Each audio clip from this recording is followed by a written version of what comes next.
Hey, friends, here's a question to think about. How would you know if someone had seen God? What would they act like? What would they say? What would they do? It's an important question because there's a lot of people saying something similar to I have seen God. They usually say, God spoke to me.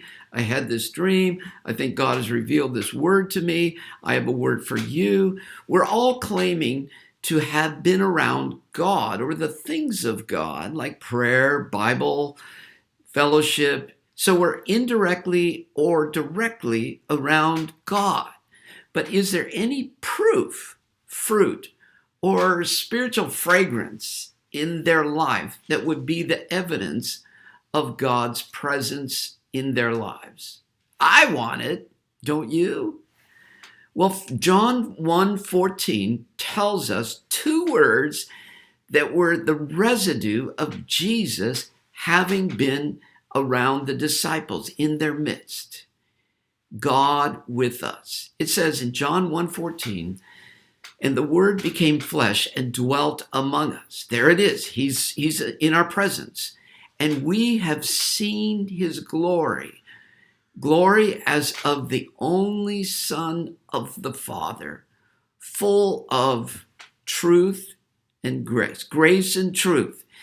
Jesus was the full communication of God, or the word of God to us in the flesh, and he lived among us. And so John says we actually saw his glory, the radiance of the Son who came from the Father. And here it is, full of two things, grace and truth. So if someone has been near God or heard from him, they are increasingly full of grace and truth. If you've been around oranges, you smell like oranges. If you've been around garlic, you smell like garlic. If you and I have been around the Son of God, we exhibit in our lives grace and truth.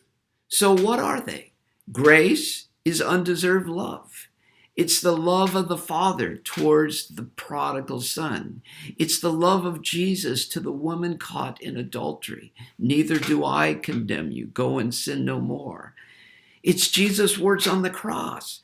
Father, forgive them, for they don't know what they're doing. And truth is more than honesty and getting the right facts or accurate scientific data. Truth was not invented by us, but by the origin of truth himself, God. So our longing for meaning and love is connected to this truth.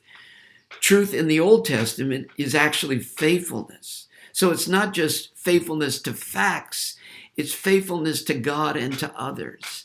It's being reliable, trustworthy. And Jesus comes calling himself truth, reliable, trustworthy, rock solid. God is love and God is ultimate truth. And we saw this in Jesus when he walked the earth.